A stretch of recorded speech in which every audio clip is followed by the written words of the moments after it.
explain himself. Please welcome Dr. Kim Mouridsen, Professor of Clinical Medicine at Aarhus University. Welcome, Kim. It's good to have you back. You've been gaming in Spain a few years ago, but now with a completely different speech. Thank you, Kim.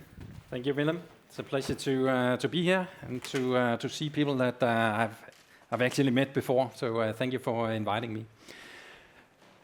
It's great to be here, and actually I know that you guys just came back from lunch. So I was kind of hoping if you were up for a small task.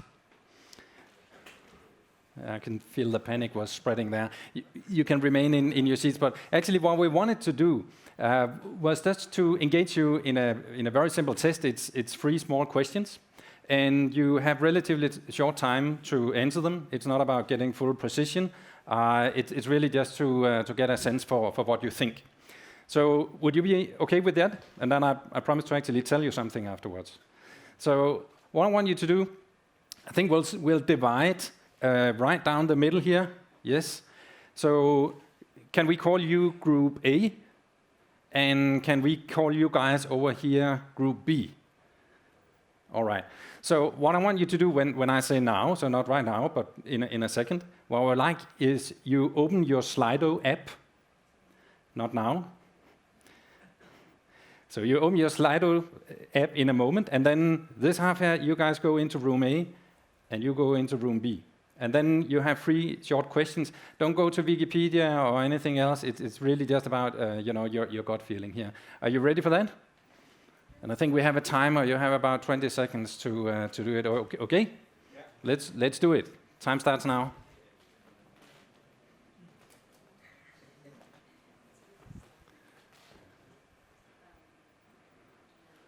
So it's really just your gut feeling. Sorry? GIS, #GIS. Yes.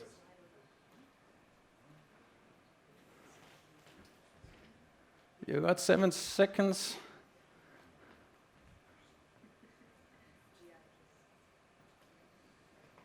Are you there? All good? Let's stop it here. Did you type in something? Okay. Sorry, you didn't have time? You didn't have the app? Okay. So we'll leave that, and I'll leave that as a cliffhanger, how we can use those results. Thank you for participating. I'll talk a little bit about the brain now. So the introduction here is I'm a neuroscientist. I'm a professor in neuroscience. I've been working in the field for about 25 years. I was one of the co-founders of Mindway AI some time ago, still involved with the company.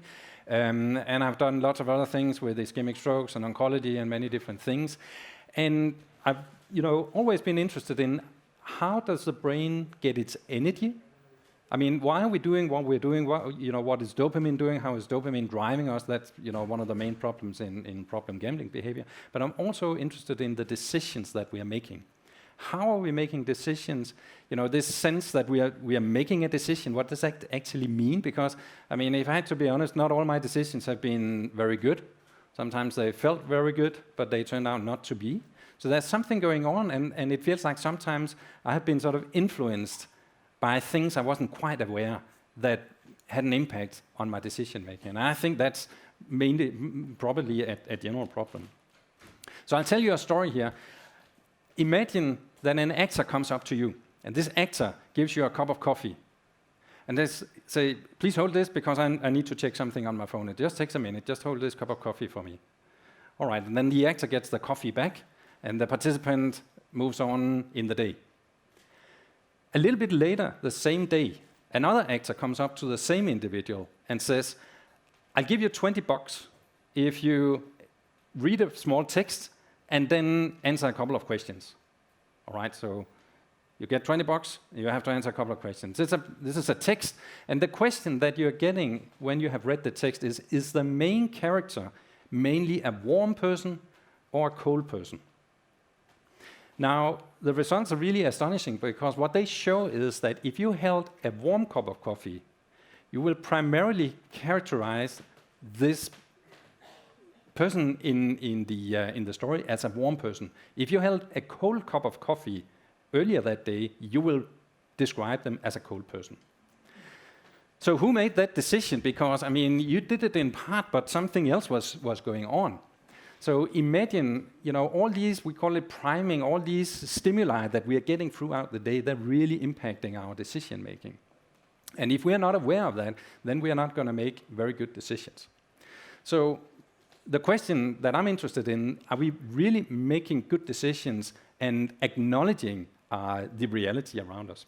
And the problem here is that what science is, continuously showing us is that we are constructing reality much more than we are perceiving reality. So reality, in a sense, is something that's in our head. I have this, this is not a flower, this is a brain, and the eyes would be somewhere out here. And I think one way of illustrating to the extent to which we are basically daydreaming most of the time is to consider, we have an area here in the back of our brain, that's where we process visual information. So you would think that the visual information that comes here, it comes from the eyes, right? You see something and it's projected to the back of your brain, and then you start to work on the stimulus that you're getting. But that turns out just to be a small fraction of the actual information you're processing. And guess where the rest of the information is coming from? 90% of the information is coming from the brain itself. So you're just processing, when you're making decisions, 10% of input and then 90% what you already had in your mind. And that has sort of a profound effect. You probably know this one. This is why it's so difficult to run companies, because the legal department doesn't see it the same way as the production and so on. So we are really seeing different things here. But it gets a little bit worse than this, because imagine this sort of very, very simple experiment here. So what we are asking here, we are asking participants to just press a button. It doesn't get more simple than that. We are asking them to press a button when they want to press the button. And the only thing we are asking them is to note the time when they're about to press it. So they're watching a clock, they have the finger over a button, and then they feel the urge to press the button, and they press it.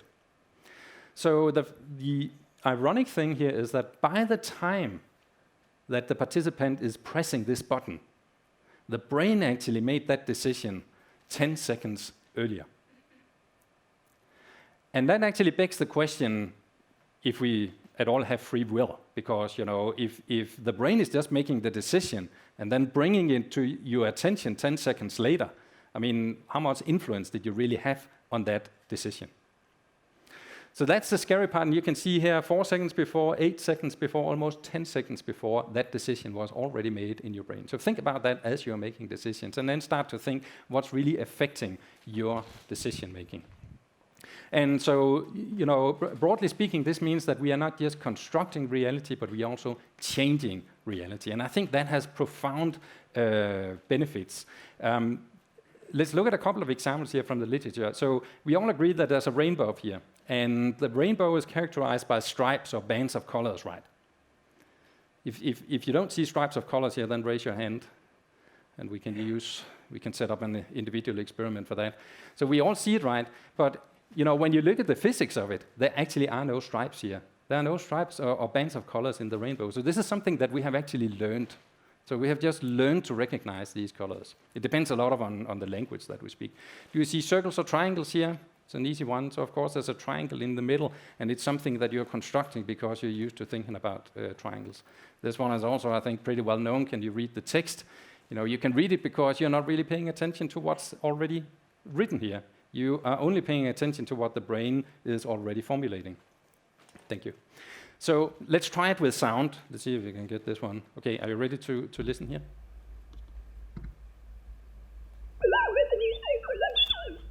Did it make sense of it? Say it again. Doesn't make sense. Now hear the real sentence. The man read the newspaper at lunchtime. And then hear the perturbed. It makes perfect sense, right? So see how you are not really paying attention to what's happening, but you're actually just verifying an internal model that we are implanting, right? So think about what this means, because if you can implant, see the brain itself as sort of the hardware, and then what we are thinking is sort of the software. So imagine, what you can do if you can sort of upgrade that software that's running in your mind. So it's kind of harmless, with sounds and sight and so on. But what's much more serious is that we are actually also constructing our emotions. And we are doing our emotions. We are living our emotions. So think about that, next time you feel that you're in a bad mood, that's actually an emotion that you're constructing. And this is a whole talk in itself, so we don't have time to go into it, but I think it's extremely fascinating. But it goes further than that. What about pain? We couldn't be constructing pain right. Pain happens automatically, right? But then again, it doesn't. So let me tell you a true story here. This is a story about a carpenter. And the carpenter, he was, many years ago, he was working on a roof, and accidentally he fell down from the roof. And as he was falling down from the roof, he was landing on a foot, and there was a nail upright on the ground, and his foot just, went right over the nail, and you could see the nail coming out on the other side of the shoe. So imagine the pain this guy was in. And he was screaming, and the bystanders were also screaming, and it was very loud, and it was extremely painful for this carpenter. The carpenter then came to the hospital, and they managed to get his working shoe off, and what they saw was remarkable. Actually, the nail didn't pass through the tissue. It passed right between the toes. I have an image of it. It's a very famous case. Here's the nail, I think it's a screw, coming right through the foot here. And an x-ray here would show absolutely no damage to the tissue or to the bone. Yet the guy was screaming, bystanders were screaming. So he was actually constructing this pain. It wasn't real at all. So think about that next time you have, whatever you might be experiencing. The good thing, though, is that we're not just constructing pain, we are also constructing the alleviation of pain. And this one is easy. Everybody has heard about this one. This is, of course, placebo. So, placebo is something we don't, is it there or isn't it there? Well, it actually depends in a meta-study that was done some years ago. It was across more than 600 randomized clinically controlled trials. And what they found was the placebo effect accounted for up to between 30 and 50% of the treatment effect. Think about that. So without taking any medication, you're actually getting just under half the effect that if you had taken the real medication. So that's just astonishing. And it goes even further than that, because if you give people medicine, so like in Parkinson's, for instance, you can, people who have tremors, if you give them first real medicine and then switch so they just get saline, so they just get salt water, then they still experience an effect. So if you start the medication, take them off the medication, then give them placebo, then it works. It actually also works. That's something we call honest placebo. Honest placebo is when it's not blinded. So it could be placebo, it couldn't, we don't know. But if we even tell patients that this is placebo, then you still see the effect. So that's how important this effect is. Now let's look at another example. I'm going to mention two stereotypes here. These are not an expression of my perception of these two groups here, but consider this. There was a study in Chinese women, and they were supposed to do a math test. And there was a subtle stimulation of these women just before they took the test, and they were reminded that they were women, and women are not that much into math. And then they actually performed worse than the control group. But the interesting thing here then is that if you then reminded them that they were actually of Chinese origin, and there's a sort of a Chinese proclivity for being good at math, then the same group actually performed a lot better.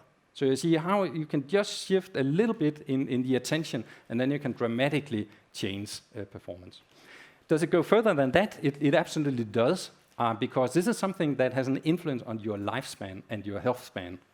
So consider this. This is a study in more than 70,000 individuals, over a period of more than 30 years. And what they found was that the most optimistic people, ones with the most optimistic mindset, they lived up to 15% longer. And if you calculate what that means in actual human years, it's around 10 years longer. So you live 10 years longer if you could sort of upgrade this mental software. So I think this is, think of, the possibilities that are in a sense in a thing like this. And also because they had, better immune systems, and those of them who actually got a heart attack were more likely to survive their heart attack. So think about that. The mind can control your likelihood of surviving a heart attack. What about calories? Again, we just came back from lunch. So the question here is, how full would you feel after eating or drinking this milkshake here? Well, that depends on what we tell you about the milkshake. Because if we tell you that this is a very heavy, full-calorie milkshake, then your physiology is actually changing. And if we tell you that this is just a light Weight Watcher version, then your physiology changes in accordance with that. And it's pretty dramatic. So, half of the participants here were instructed this was a 620 calorie, which I think is a lot, and the others sort of got the diet version. And one thing is, what you sort of feel, because I could sort of understand that. But the interesting thing here, there's actually a hormone here, it's called ghrelin. That's a physiological substance that controls hunger, and that was markedly changed. So think about that just by reading the declaration. This is something that changes not just your perception, but also changes your physiology. Of course, mindset couldn't also account for weight loss, right? And then again, maybe it could. So there was a study by a professor at Harvard. And what this professor claimed was that fitness is really just placebo.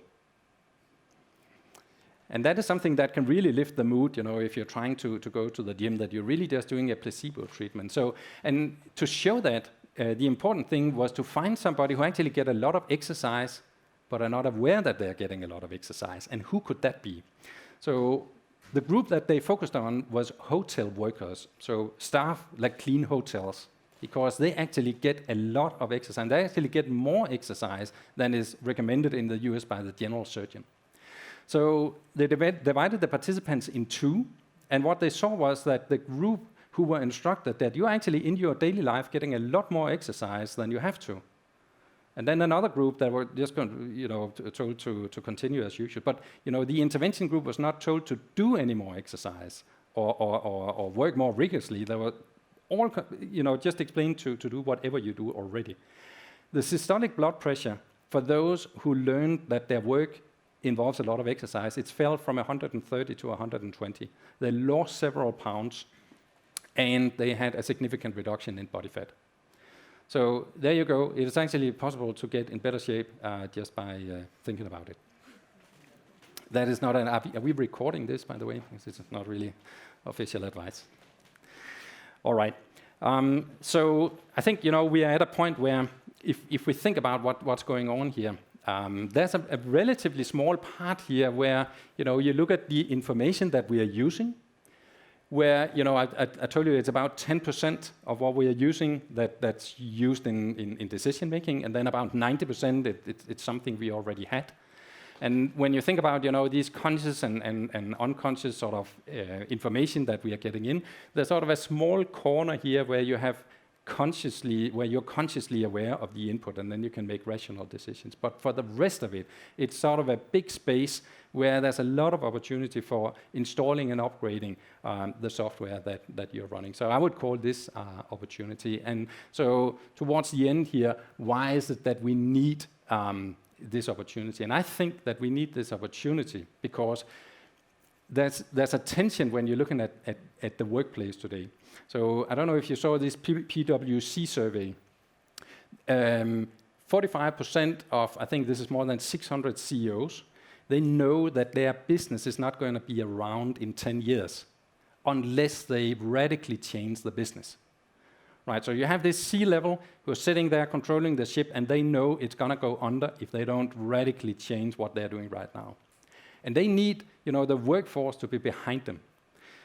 But that's not necessarily the case because, again, if you look at the statistics, what we're learning is that more than half of the workforce is what we are calling quiet quitters. This was a huge Gallup survey, and it's been done multiple years, and there's actually an increase since last time I saw the same survey. So what we're seeing here is that 59% of the workforce, they're not engaged in the work they're doing. They don't see any meaning in what they are doing. They don't feel that they matter in what they are doing. So it's going to be very difficult to get that workforce behind changing a company, changing the culture, changing the engagement and the resources they put into the company. And this is why I think it's incredibly important to look to what neuroscience, psychology, behavioral science, biology, and so on can contribute in order to make the workplace more harmonious. And if you look at what hundreds of papers are basically demonstrating that we can accomplish, well, for instance, there's a brain state that we have identified, and in a McKinsey study, it wasn't even an academic study, but in a McKinsey study showed that we can be 500% more productive if we can reach that brain state. We know that companies with higher levels of workforce resilience, so the ability to bounce back, are much more profitable. We know that all these things that we're talking about here, resilience and optimism, they are skills, they are not traits. So it's something that's absolutely learnable. We just have to figure out how to do it. And of course, that's what we're working on in NBAR. That's what we're working on in the science right now. I think also for me personally, motivation budgeting is super important. Because one thing is knowing that there's an opportunity here. One thing is knowing that this is learnable, but how do you actually follow up? How do you actually do it? So motivating yourself and doing it not just today and tomorrow, but doing it in a sustainable fashion, I think is incredibly important. Let me get to the results of the survey here, and if I understand these numbers correctly, they are pretty much as we would expect. So we did a little intervention with you guys in the beginning. The first question was the, let me see, I'm just trying to understand here. So the number. The first group saw the product of 8 times 7 times 6 down to 1. 8 times 7 times 6. The other group saw the numbers 1 times 2 times 3 times 4 up to 8. Can you follow that? So one group saw the high numbers first, the other one saw the low numbers first. The average in the low number group was about 5,000, and it was about 17,000 in the other group. So that was the effect of that priming in this room just a couple of minutes ago. For the length of the Amazon River, in the low group, the average estimate was 2,700. In the high group, it was about twice as much, 5,700. So there we have it. We just installed a micro model in your brain just by taking this small. I hope you don't take this offensive. It's meant in a good way. But you see how easily we can change the mental model. Thank you.